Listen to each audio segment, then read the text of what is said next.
So in the United States, there are basically 29 states and Washington, D.C., that when someone doesn't pay their property taxes, the tax lien can be sold to the private sector. So an investor can actually pay the local government the money that they were owed in return for penalties and interest associated with that investment. There's a city in America, a large city, that has $600 million in delinquencies, and the public schools are on the decline, and they're not doing anything. Like, what in the world? This podcast is for informational purposes only and does not constitute financial, legal, or investment advice. Please consult a professional advisor before making any decision based on what you hear on the show. Welcome, everybody, to another episode of Distress to Success, where we talk with professionals who are helping reinvent blighted communities in a profitable way.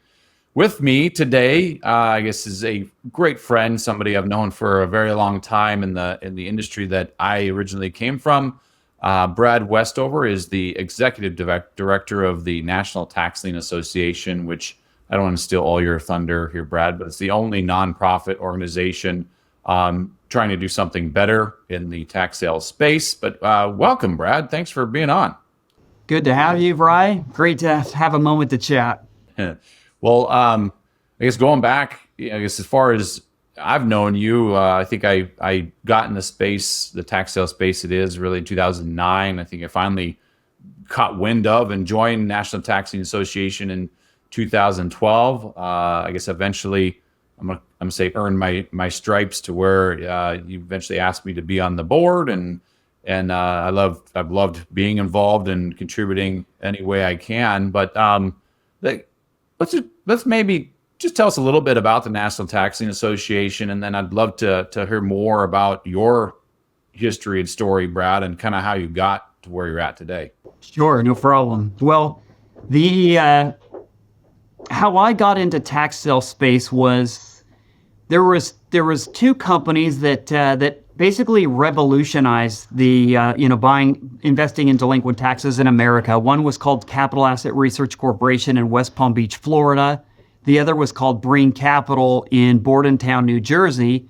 And these guys hated each other so bad that they realized they hated each other, but they realized they needed, in an unregulated space, they needed kind of an intermediary or someone to promote the idea of tax lien sales in America.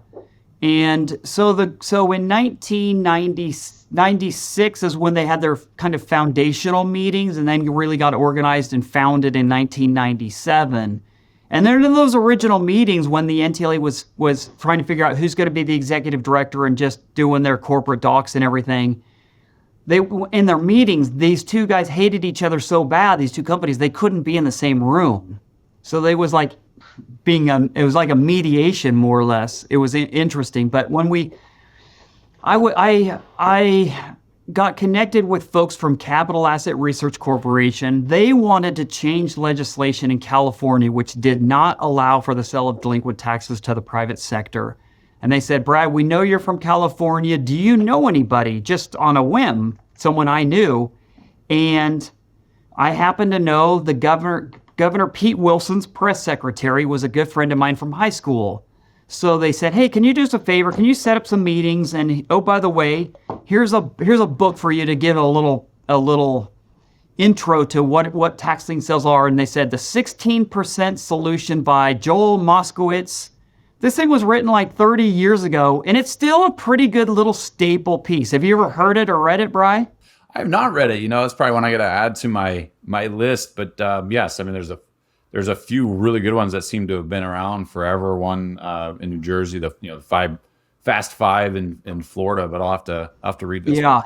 So this thing, the 16% Solution, written by some attorney that did a lot of research back in the day. But this is stinking before we had computers on our desk, for crying out loud. So anyway, it's still a good little, what is this business all about? And really, it almost sounds too good to be true when you're like, wow, these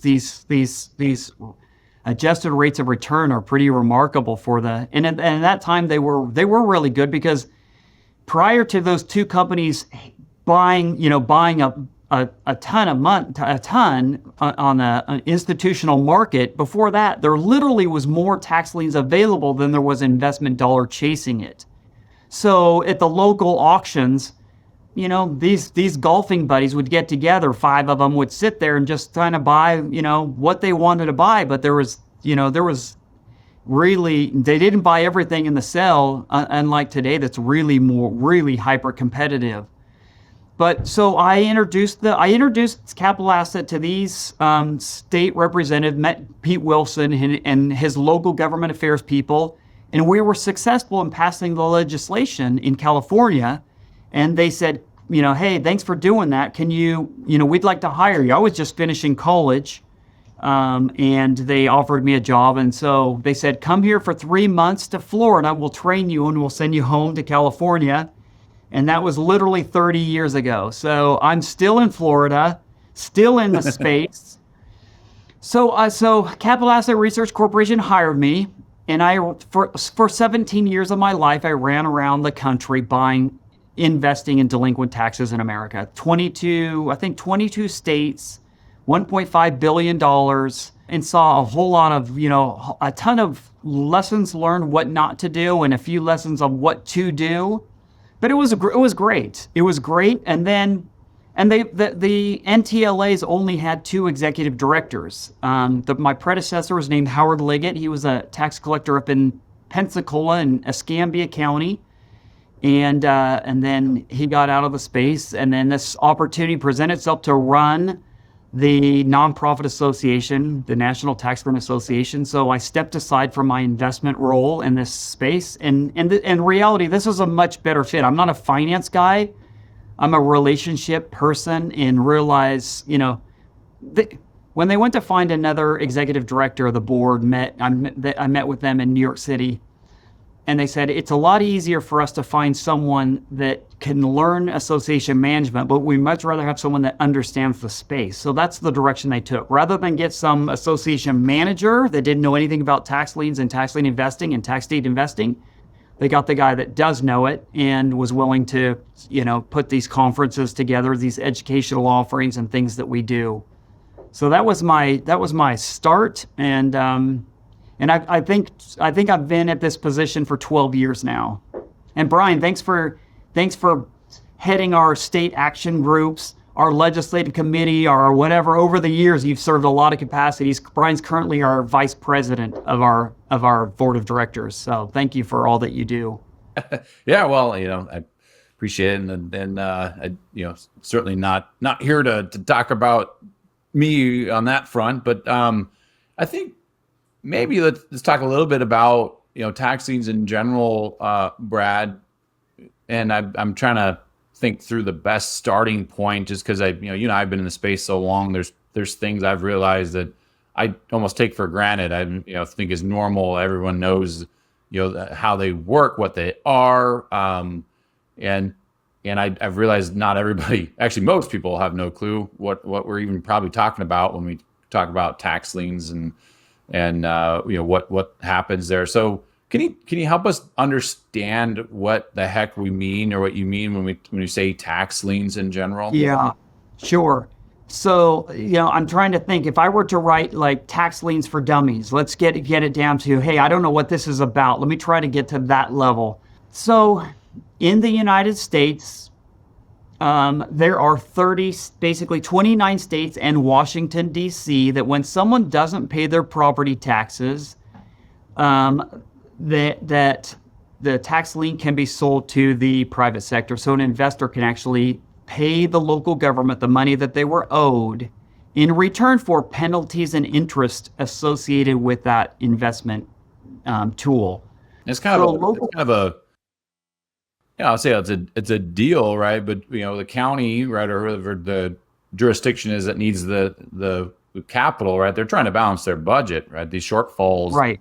I like to say if one person doesn't pay their property taxes, not a big deal. But in Cook County or New York City, where you're talking hundreds of millions of dollars, that adds up to a lot of policemen being paid, teachers being paid, right?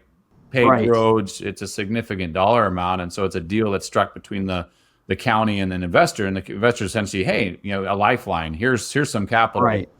Balance your budget, pay those folks, and then in return they get those penalties and interest. So sorry to interrupt you, Brad, but no, that's great. So having been in the space for 30 years, what I don't understand, Brian, for the life of me, honestly, is I don't understand how come all 50 states have not adopted this tool. I don't understand it, because if it's done right, there's four stakeholders that can benefit from this process. One, government. Government gets their money on time every year.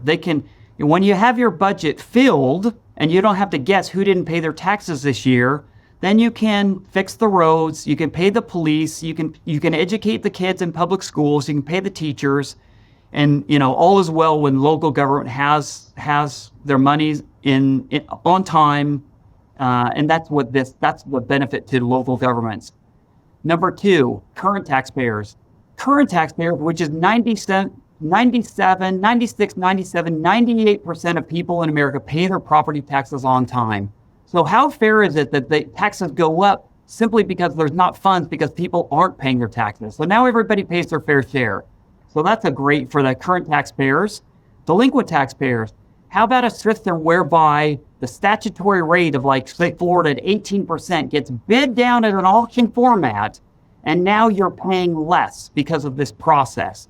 Or your redemption period, the time that you're allowed to actually keep your home and pay your taxes, is lengthened, or it's 2 years, or it's 3 years, or 1, 2, 3, or 4 years, or something like that, that now you've got more time to pay and you pay a lesser amount. So what's not great about that? And then lastly, the investors that are willing to take on this risk. When I say risk, the risk is the property doesn't pay and you've got to go through the foreclosure process. But there's some inherent risk in this space that we talk about. But for the most part, you either get your bid rate, or you got to go through the foreclosure process, which you may end up owning the asset that you bid on. So there you go. There's kind of in a nutshell what tax lien investing is. It's paying someone's taxes that did not pay their taxes on time, so that you're entitled to, with the tax lien that you're given, you're entitled to the penalties and interest over and above the principal amount that you paid the local government on behalf of this person. And when they do redeem, or when they pay their delinquent taxes, they got to pay the penalties and interest, and then the local government sends to the investor the principal, interest, and penalties, whatever that, which varies by state. And I think you answered kind of my question there, because we talked a little bit about how local governments benefit from this, right? What they get out of this deal, and then the investors benefit. So how do they get paid, right? How is this profitable to them? And like you just said, it's the penalties and interest that have been accumulating on that property for the late payments. Essentially, the county is receiving those and then paying all, or at least a good portion of those, to the investor as a here's a return on the capital that you lended, right, at the beginning of the structure. Not to mention, I didn't mention it in the government benefit, but government's really good about taking your payment, about paying the teachers and the police and the EMTs and 911 service and schools and all the roads and parks and rec and all that stuff. What they're not so great about is, and nor should they ever be, in the property management business.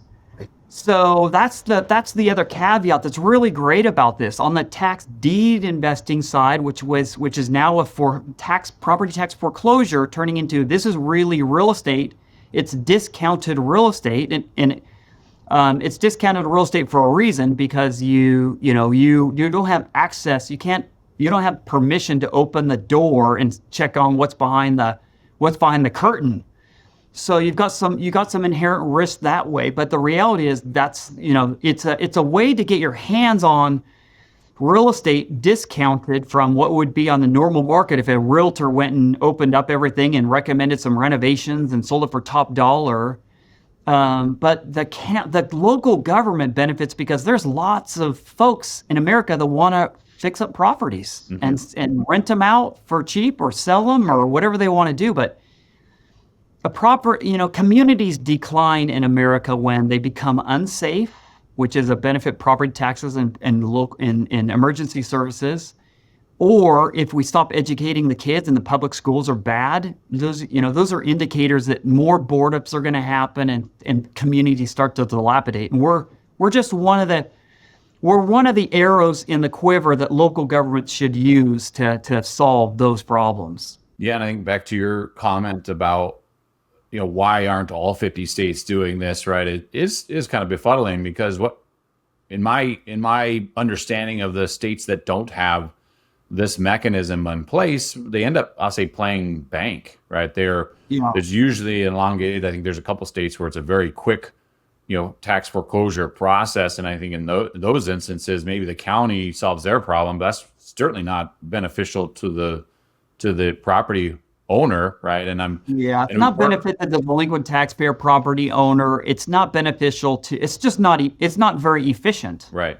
I mean, if we're looking for transparency, efficiency, this is a really good answer. It's a really good solution. Because the tax liens obviously allow the county to not play bank, right? And figure out, okay, I'm going to hold this for multiple years without collecting anything.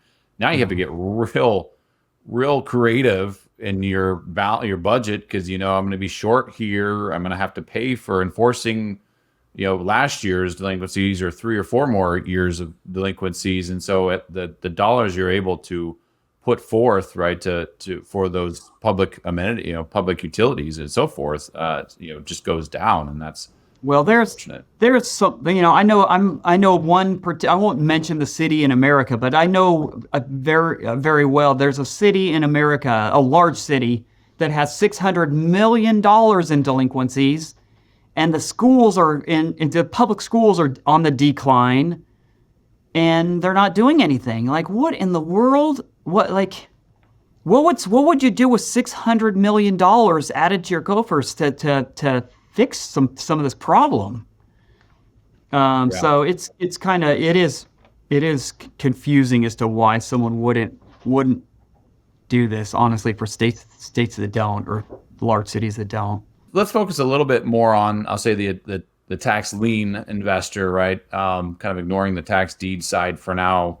Might have to have you back on to talk about that end, Brad. But on the tax lien side, can you explain a little more how investors, make a return, one, and then how big is the industry is for somebody that wants to get in the space? Are we talking $1 million that you sold a year, $50 million? So I'll give you the kind of the gamut, the rainbow here, which is there's tax lien investors that spend $100 a year because they just do whatever. It's just a hobby, or they want to just dip their toe in the water. And then there's members of the NTLA that have hedge funds that spend $150 million, $200 million a year in the space.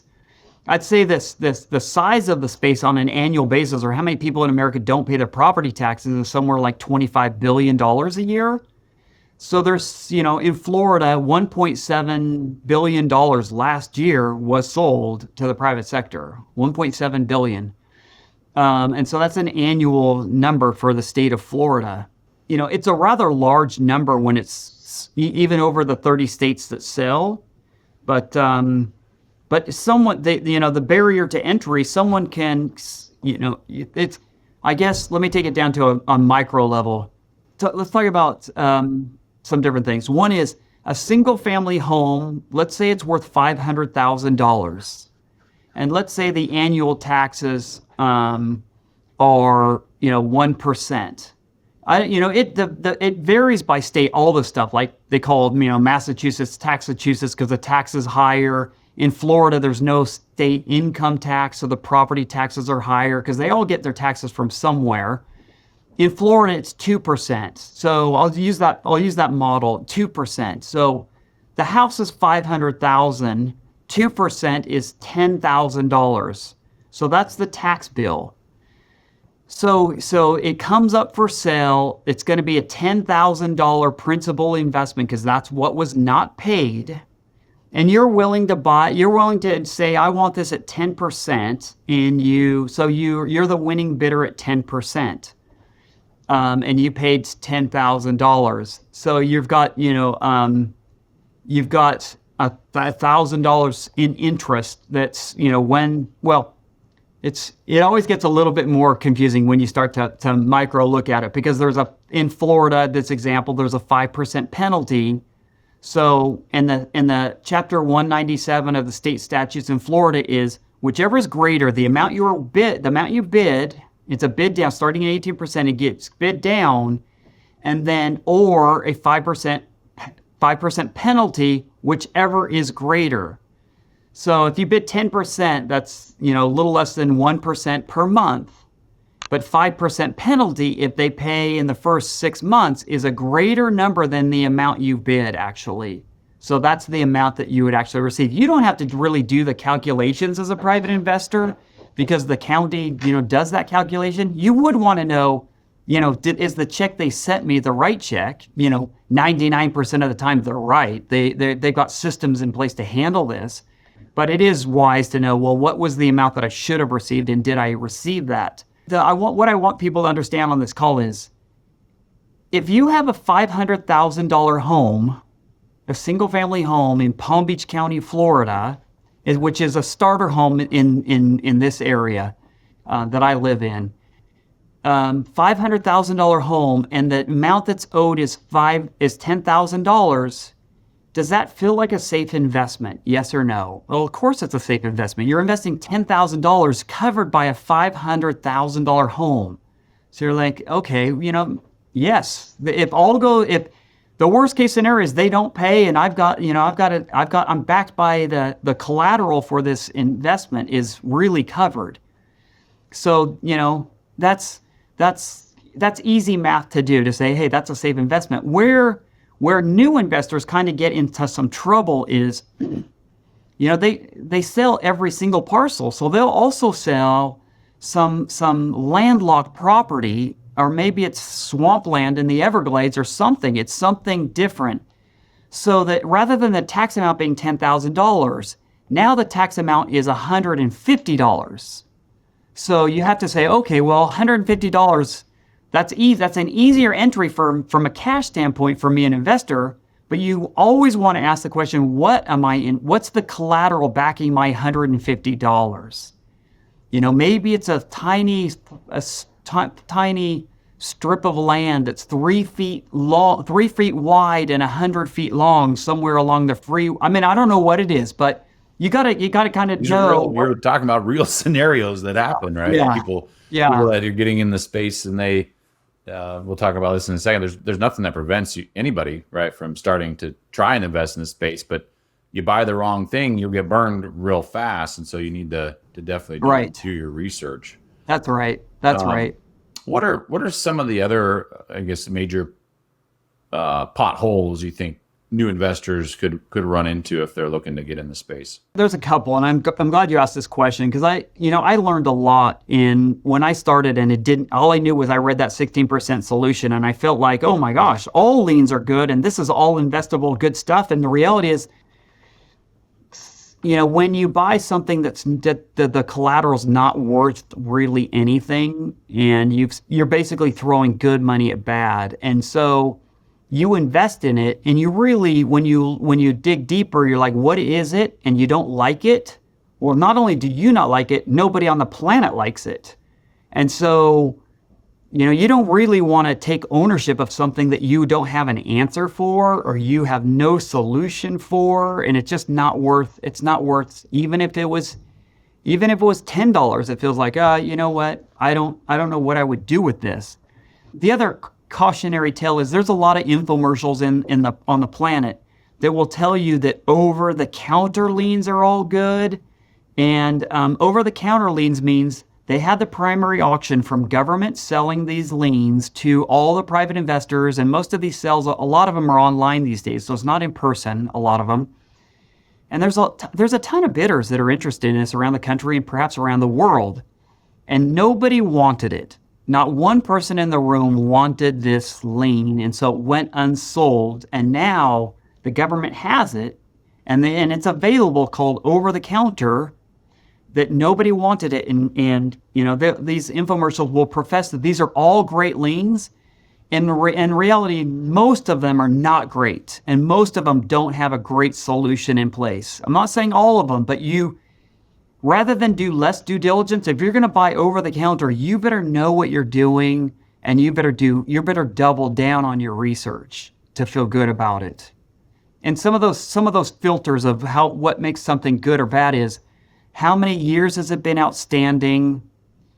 What is the land use classification? Is it single family? Is it vacant land? Is it timber? Is it farm? Is it commercial, industrial? Some of them maybe you may invest in an old defunct gas station with gas tanks in the ground from the 1940s that are an EPA problem. So you could potentially be inheriting something risky and something that, I was saying it's all bad, but you don't want to be the novice, and that's the first thing you buy out of the box is an old defunct gas station. Anyway, burned right out the gate. Yeah, so you have some quick lessons learned. Yeah. I think you and I could probably sit and talk for an hour about all the potholes, pitfalls, like things to avoid. But if you were an investor maybe looking to get in the space, right? What would be your suggested first step or two to even look into getting in the space, Brad? Super great question. Well, one of the things is, Brian's company, Tax Sale Resources, offers, the local government will give you 5 data points. They'll tell you the legal description, they'll tell you the amount owed, they'll tell you, a handful of things, but it's not enough to give you ample ammunition to feel comfortable about buy, no buy, invest, no invest decisions. So a company like Tax Sale Resources augments that data and gives you way more touch points to do your due diligence, your electronic due diligence, where from your desktop in your home or wherever, your office, to do some additional homework. So that's step number 1 is get more data. And then, it's always more comfortable to kind of do business around kind of where you live. People fall in love with real estate when it's close to your home. So I don't know too many people that, are in Seattle that go, okay, tax liens, I'm just going to run to Florida, or I'm just going to do Florida. But you kind of have to ask yourself, what's your own investment goals? Is it to earn the highest interest rate that you can possibly earn? Or is it, I really like painting fences and mowing lawns and flipping property that's dilapidated that I'd love to turn around? Because those different states offer different opportunities. So some of the low barriers to entry for just on the investment side is Arizona, that happens in February, or it's a Florida that happens in May. Some of these are really low barriers to entry. When you get good electronic information, and you can do some safe investing that way, just from your home or office. And yet other places like New Jersey, and it's interesting because the more barriers to entry, like in New Jersey, you really kind of need a local presence. In Florida, these tax liens are sold by county. So there's 67 counties in Florida. In New Jersey, it's sold by municipality. So each township sells their tax liens, and that's 566 municipalities. So in Florida, every county has thousands of liens. In a small municipality in New Jersey, they may have 10 liens and 25 people at the auction for 10 liens or whatever, who knows. But you kind of need a more local presence. But those barriers to entry generally, a lot of times, mean higher returns because there's more work involved. You can't just do it from your home. Yeah. Well, like you mentioned, there's no certifications, licensing, right? It's a unregulated space, so anybody could go register for an auction and get started. And I appreciate the plug, Brad. I promise everybody listen, I did not pay Brad to give us a good word, but obviously I'm biased and we feel like we provide good value to investors in the space. But I guess I want to mention, how much, NTLA brings to the table as far as, anybody that's just getting started, the NTLA University and the Tax Lien 101 course that you can go, take to learn more, right? In my view, is the most value add. It's not like cheap, right? It's not like it's a $10 course, but as far as value versus dollars compared to a lot of the other solutions out there. I've always felt the NTLA University is a fantastic value for folks, and then beyond that, I think almost every investor of size, right, or has decided to make this a real career or permanent investment has come to an NTLA conference, which I know is held twice a year, right? The main conference in the spring, right, and then the fall conference, or has become an NTLA member. Obviously, both of us being involved in NTLA, I'm going to highly tout coming to the conference and joining NTLA and just speaking to professionals from existing investors. And I think it's important that not just any real estate attorney has the level of knowledge as the attorneys that have been doing this for a very long time, and talking to one, it can be you can get your whole value of the cost of attending in a couple hour conversation with one of the attorneys here compared to what you're going to spend per hour with those. So anybody that's looking to jump in the space seriously needs to look up National Tax Lien Association. So I guess along that front, Brad, if folks wanted to get in touch with you or learn more about NTLA, how do they do that? So it's pretty simple. NTLA.org. NTLA.org is the main site. And we created the NTLA University just as an answer to bad education in the space. So we felt a responsibility to put product out there that was good. And with my, years of experience, so I kind of laid out everything that I could possibly lay out to help someone really know what they're doing. So I feel really good about that. And Brian, when Brian hires new employees, he sends them to NTLA University, say, here's hey, come up to speed. It's a really good come up to speed from knowing nothing and being able to feel comfortable that I guess my only guarantee is coming out of NTLA University, one of two things happen. You either go, I know enough about the space. I love it and I totally want in and I get it, or wow, this is more work than I thought. And it's not just, tax liens is not a CD where you just put the money in and forget about it and send me the money in 6 months or a year. There's a little bit more work involved on the front end and the back end. But at the end of the day, for someone that really wants something new to look at, it's a very, very, it can be lucrative. And it can be fantastic. And members like Brian that have been in here for 20 years, whatever. So, it's definitely worthwhile if someone wants to invest the time and the energy in the space. Well, absolutely agree. So at ntla.org is where you can get started and reach out to Brad from there. Brad, before we wrap up, my favorite portion of the show has nothing to do with typically what we talk about. I call it carve outs. And those that haven't listened to an episode yet, I stole this idea completely. I'll fess up to that. It's not mine, but I love introducing, say words of wisdom or books that, you read or think something you came across, a gadget that you just thought was really cool. One or two of those items, and just kind of mention those to the audience, hoping that they could benefit from that gem of knowledge. And I'll go first, Brad, just to give you some time to kind of noodle on it. I actually have two today. This isn't necessarily a recent one, but it came up in a conversation. It's called Spin Selling. It's a book, and I remember when I first looked at I'll say the realm of sales, and I come from an engineering background, and the word sales kind of had a negative connotation in my mindset until I was introduced to this book, actually by my wife. And it is still something that I reference. I make every salesperson on our team read.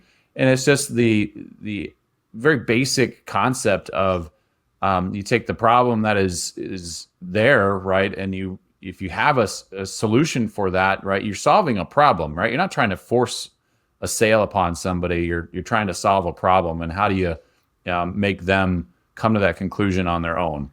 So again, Spin Selling by Neil Rackham is a game changer on my front. The second one is kind of I guess Brad, you know this. I'm originally from Montana, and I'm actually not touting Montana Outdoors. I guess I am. It's a fantastic magazine, and for anybody that loves the outdoors, they have some world-renowned photographers that that contribute to it. But this particular issue, it was a special issue. What do they call it? It was Montana's working lands. And I wish, Brad, that every state put out something like this issue.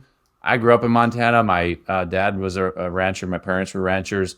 I never understood I'll say, economics of agriculture and everything how Montana functions from a economic standpoint. I mean, they go into how, the value of cows is generated and, how the agriculture, meaning growing, the wheat and what all that plays into, how the economy in Montana functions. And that's not how every state functions.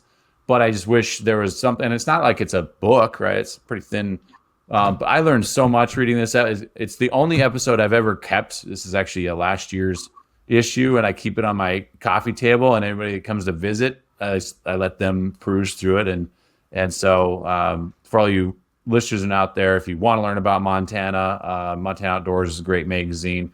And see if you can find the Montana Working Lands edition if you want to learn more about how agriculture works in Montana, but really probably any agricultural-based state in the country. So, Brad, hopefully I gave you enough time to kind of noodle on some carve-outs from your end. Great. Well, there's a reason why some of the wealthiest people on the planet have real estate in Montana. Yeah, that's a fact. Yeah. Right? It's a beautiful. If you wanna defrag your life and come down to nature, that's a good landing spot, honestly. Yeah, it's big sky country, right? It really is. It's kind of interesting. Every time I go home, I live in Ohio now. Every time I go home and get off the plane, it is a weird concept. It's always blue. The sky's always blue, but when you get off the plane there, it just seems like it's further up there. I don't know how to explain it. I know exactly what you're saying, because I was last time it was years ago in Montana, but I didn't really understand I've heard it, big sky, whatever, but when you're there, there's literally something to it. Like, the sky is blue and it's up there. Like, it's just remarkable. It is interesting. And there's a feeling.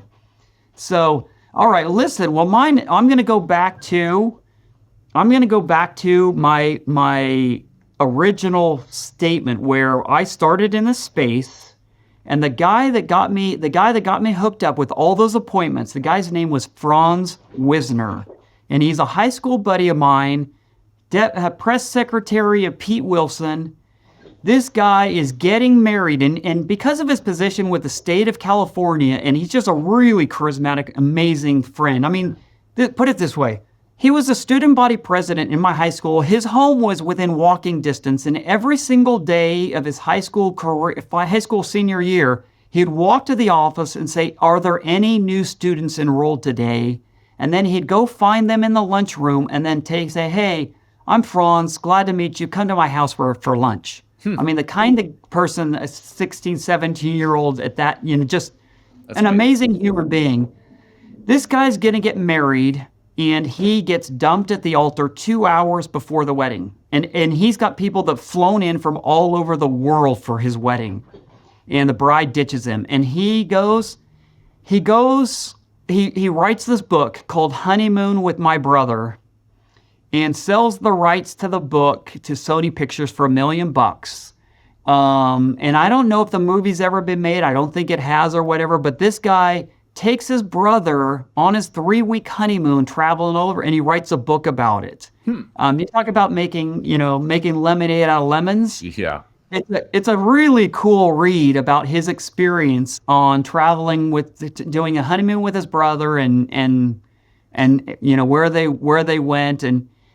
And I remember one part of it, which is they had all the travel magazines, and they're reading through, like, they wanted an authentic meal somewhere, and they walked into this restaurant that's supposed to be this authentic meal, and there's nothing but, like, gringos, and he's like, "This sucks." And they went back to the hotel, and they checked those travel books in the garbage, said, "No more books. We're just going to go with no plan, ask locals where to eat, and do what the locals do." And it's a really great read. Honeymoon with My Brother, Franz Wisner.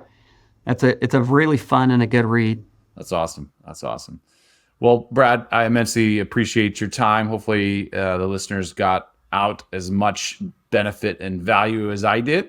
I hope to have you on another time, and we can talk maybe a little bit more about tax deeds and the benefits those have for communities as well. Any parting words from your end? If anybody wants to reach me, my email address is bpwestover@ntla.org. That's British Petroleum, bpwestover@ntla.org. You can reach me anytime if you got any further questions. But it's this is a great space. I'm glad that Brian and Tax Sale Resources are in it. They're definitely an asset to this. And it's in an unregulated space. It's all fun and games until there's some concerns. And in 2026 is going to bring significant challenge to our industry. And there's a Supreme Court case that's coming up that basically is going to question how tax foreclosures or any foreclosures in America are done, that we've got to fight, and we'll file a brief on that to help the Supreme Court make the right decision on that matter. And then 2026 on the November ballot, both Ohio and Florida claim that they were going to put the abolition, getting rid of property taxes in those two states, which in our opinion is a really horrible idea, because I don't want to pay 25 to 35% sales tax. Our sales tax is 6.5%, and I don't. That's enough. Yeah. And on top of that is the advent of abolishing them with no proposed solutions, right? I read a great article in a local journal here, but it is the only source of income for the township that I live in is property taxes, because the state doesn't allow them to collect any other form of taxes. And so, something like that would just be absolutely horrendous for these that have Ohio and Florida, these governors are pushing it. Well, it takes the local funds away and sweeps it to the state. Mm-hmm. And I don't know about you, but every time the government gets higher and higher and higher, the less efficient and less effective they are. That's fact. All you have to do is look at the post office graphs of the post office and go, hey, this doesn't look so good. Anyway, that's the way I look at it. Exactly right. Well, on that note, again, Brad, I greatly appreciate your time today. For all you listeners, hopefully you got something out of it. And if you didn't, hopefully you got enough to tune in next time. So thanks again, everybody. Thanks so much. Glad to have you, Brian. Appreciate it.